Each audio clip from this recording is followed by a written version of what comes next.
Hey everybody, this is Val here with L&M Custom Builders. This is day 3 of Wodskow. On this video you can see from the previous one that it's a lot more drier.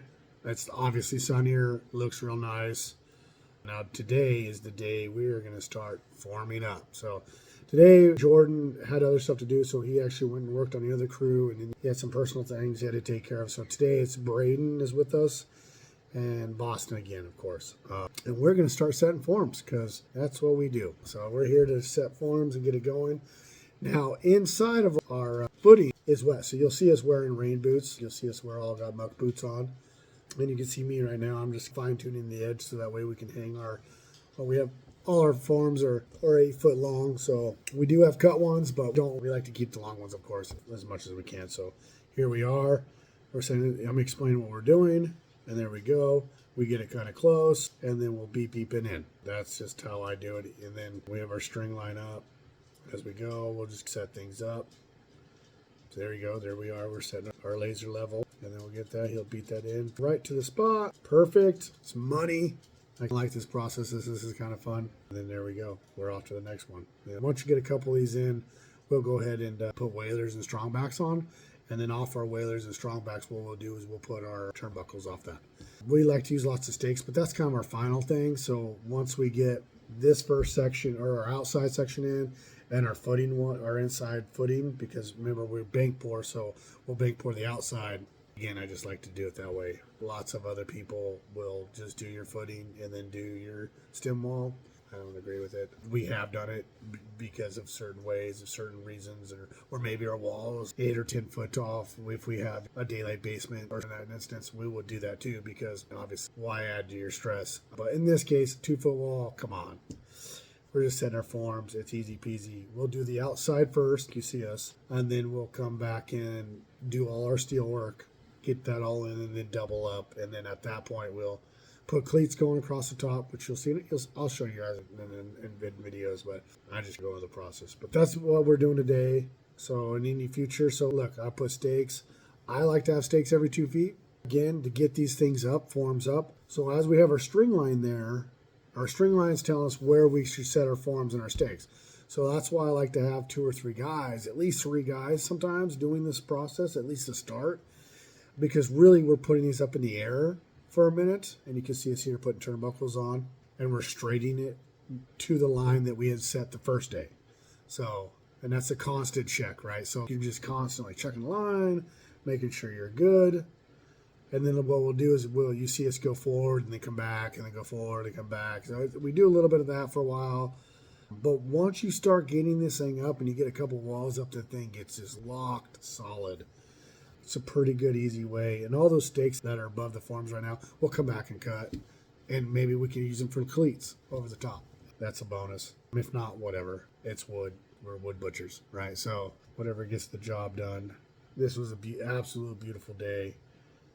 And in the ditches, so we did already dig out. So not the far, like straight away in the video, to the right of us and the left of the equipment in the center, that's where that ditch is out. And that thing's flowing really good.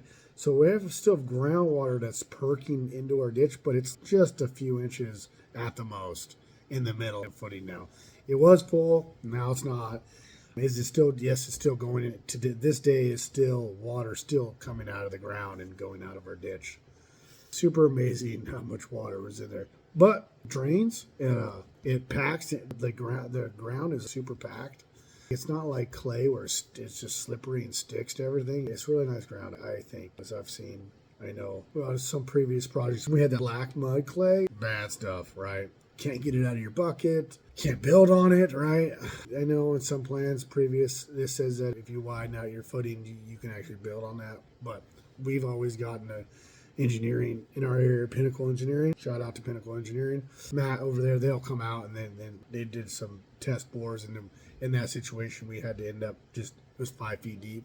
I didn't know that either. So we just dug out the whole 5 feet, and it was strictly sand underneath it. A sand base pretty close to the river, obviously a few hundred feet from the river and a few hundred feet higher than the river, but fact of it, we had sand. So we ended up building on that, which was really nice house. That was Angela's house. It turned out really great.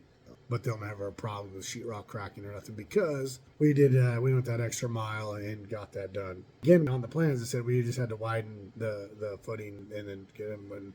And I'm so glad we didn't. Right, we took that extra time, and I think we made the right move on that. That's the gist of it for this one. You'll just see us going all over the place, and you'll see me running back and forth. I'm cutting stuff. Now I'm packing forms, right? And those forms aren't very light. Actually, they've been used a few times, so they're saturated and all the fun things. Again, I wish we could move this fast. That would be great. We would get lots of stuff done if that was a thing. Yeah, and again, as we keep going, we pull our lines back up like we did on this other side. We probably had to dig out the corner again because you don't want to do that stuff with the equipment because you'll over dig it and then you're just stuck forming up or wasting a lot of concrete. So, which isn't a bad thing. I don't mind doing that either. But it's nice to be right on the money with things, and especially when you do a bid process. But we'll put our string up. We'll lay our form close. We actually like to use a level to clump to the line when you're first doing your first one on there and getting it really as close as you possibly can, and then go ahead and setting the stakes to it and then driving those stakes in there and then plumbing up afterwards, right? That's the process I didn't already explain on there. Again, 3 people works really well. You can get 2 people holding the panel, 1 guy screwing in the stakes, and then just helping each other go through it. It's a process that you got multiple jobs. Not one person has one job.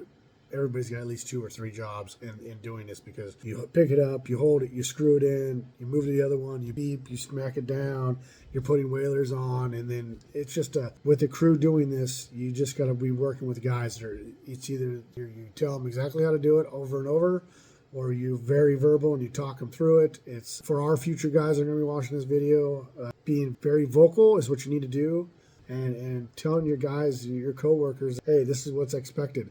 Let's get this knocked out. Let's get moving, right? Because this is when we're doing this process, it's just labor intensive. So, which is great, right? Because really, being labor intensive is like, at least for me, it's easy peasy to run it, right? Let's save our time for the stuff that's a little more time consuming that you have to think about, right? So if you waste all your time in this zone, then you ain't got time for when you need it. And then anyways, moving forward. There you go. Now we're already setting forms. And that's pretty much the gist of the day. I did want to get those 2 up. I wanted to fine tune our ditch that morning, which we did, and then get those 2 walls up, and we did. So this is day 3, and that's it. That's pretty much the gist of this one. And then, all right, cool. Well, I'll see you on the next video. Thanks. Bye.